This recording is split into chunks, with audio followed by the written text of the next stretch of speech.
अभी पूरे देश में 30 मई से 30 जून तक एक प्रोग्राम चल रहा है।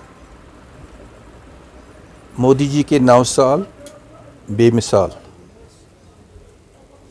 पूरा जम्मू कश्मीर, डिस्ट्रिक्ट श्रीनगर पूरी तरह से ये प्रोग्राम कर रहा है और श्रीनगर डिस्ट्रिक्ट हर कॉन्स्टिट्यूंसी में ये प्रोग्राम कर रहा है।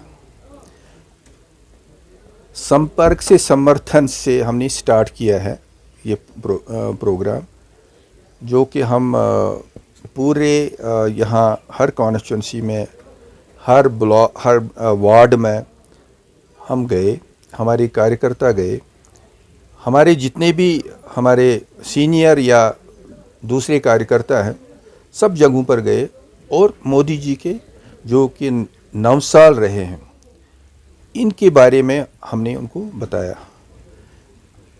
अगर आप थोड़ा नज़र मारेंगे इन 9 सालों में हमने क्या किया, 12 लाख प्रोजेक्ट्स जो है ये आज तक कभी नहीं हुए हैं। 12 लाख प्रोजेक्ट्स इन 9 सालों में मोदी जी की हुकूमत में पूरे हुए। इसमें अगर हम देखेंगे कि जम्मू कश्मीर में क्या क्या हुआ, जम्मू कश्मीर में अगर आप देखेंगे कि एम्स बन गए, मेडिकल कॉलेजेस बन गए, रोड कनेक्टिविटी हो गई, आपके यहाँ पर जो कि रेलवे ब्रिज, दुनिया का सबसे हाईएस्ट रेलवे ब्रिज बन गया, टनलें बन गई और जो कि रोड कनेक्टिविटी जो है वो बन गई। अगर आप लेह की तरफ जाएंगे, एक टनल जो कि कंप्लीट होने जा रही है वो बन गई। अब अगर और चीज़ें हम देखेंगे कि कितनी स्कीम्स जो है कि मोदी जी की इन 9 सालों में कितनी लॉन्च हुई और लोगों ने कितना फ़ायदा उठाया उसका। आप देख लीजिए, जनधन योजना से स्टार्ट अगर आप करेंगे तो बहुत सारे स्कीम्स जो है कि हाउसिंग स्कीम हो या गोल्डन कार्ड हो या उज्ज्वला योजना है या अटल बीमा योजना है या और भी बहुत सारे जो योजनाएं हैं, किसान का है, ई श्रम कार्ड है, तो इसका भी लोगों ने भरपूर फ़ायदा उठाया है, ख़ासकर कश्मीर के लोगों ने। अगर हम देखेंगे कि यहाँ पर राशन का कोविड के दौरान जो कि राशन मुफ्त पूरे जम्मू कश्मीर, पूरे दुनिया को, ये भारत को मिला है, तो वो भी आपके सब आपको पता है कि वहाँ पर भी हमने हर जो कि गरीब है उसको फ़ायदा, उसका लाभ मिला। अब अगर हम देखेंगे कि कोविड के दौरान जो कि भारतीय जनता पार्टी का वर्कर जो कि सड़क पर आ गया उस वक़्त लोगों की मदद के लिए, उस वक़्त भी भारतीय जनता पार्टी का ही वर्कर जो है वो लोगों के पास गया, लोगों को राशन बांटे, लोगों को वैक्सीन करवाया। तो वो भी एक, अब अगर हम देखेंगे कि बाकी पॉलिटिकल पार्टीज़ उस वक्त बिलों में बैठ गई, वो घरों में बैठ गई और सिर्फ वाहिद भारतीय जनता पार्टी का ही वर्कर जो कि सड़क पर था और लोगों की सेवा कर रहा था। अब अगर देखेंगे कि यहाँ पर स्मार्ट सिटी का जो कि आप देख रहे हैं कि कैसे स्मार्ट सिटी जो है यहाँ पर कितनी सुंदर अभी श्रीनगर सिटी जो लग रही है। आप खासकर अगर आप देखेंगे रेजिडेंसी रोड हो या डल साइड आप जाइए या कहीं पर भी जाइए, अभी भी काम चल रहा है, कुछ जगहों पर काम कंप्लीट हुआ है, तो वो भी हुआ है।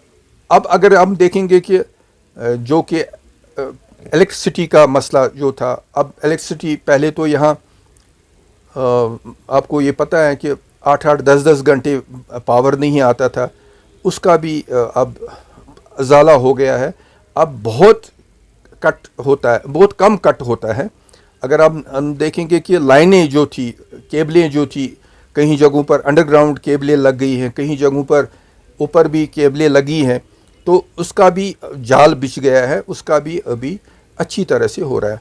गर्ज कहने का यही है कि हर एक फील्ड में जो डेवलपमेंट हुई है, अगर हम देखेंगे कि डिजिटलाइज, अभी पेमेंट्स पहले क्या हुआ करता था कि पेमेंट कहीं देनी होती थी, फिर उसमें 10-15 दिन चेक्स उनको लगता था। आज के डेट में आप डिजिटलाइज जो कि एम पे यूज़ करो या दूसरे जो है इलेक्ट्रॉनिक मीडिया है, तो उसमें आप वो पैसा ट्रांसफ़र कर सकते हैं दूसरी जगहों पर, उसमें भी 2 सेकंड में आप वो भी काम कर सकते हैं। गर्ज यही है कि मोदी जी की जो कि विज़न है वो बहुत ही सराहनीय है, और जो उन्होंने काम किए वो सराहनीय है।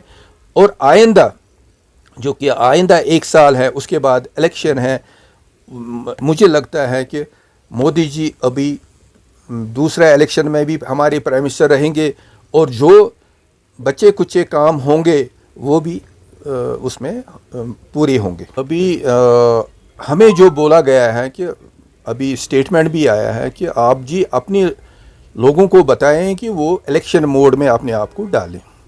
तो इसका मतलब है कि इलेक्शन भी अभी होने वाला है, कि उस इलेक्शन कमीशन को ये डिसाइड करना है, वो करेंगे इलेक्शन।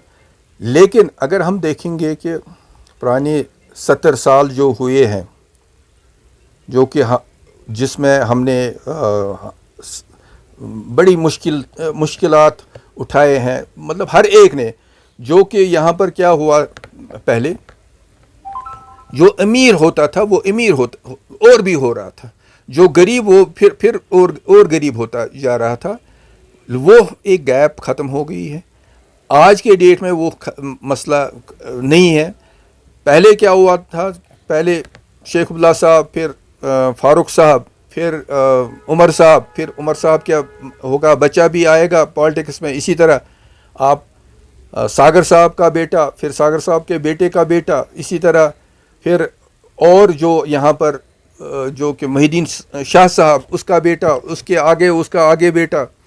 तो ये बेटों की राज जो है वो अब ख़त्म होने वाली है, वो अब नहीं चलेगा। अब क्योंकि पहले क्या हुआ करता था, पहले एक दस्तूर बना था कि अगर फारूक साहब हैं, फारूक साहब के बेटे को ही चीफ मिनिस्टर बनना है, चाहे वो ऊपर से आए चाहे कहीं से भी आए, तो उसी को बनना था। जो गरीब इंसान हुआ करता था, मेरे जैसे या दूसरे जैसे गरीब लोग, उनको ये उन लोगों को आगे आने नहीं देते।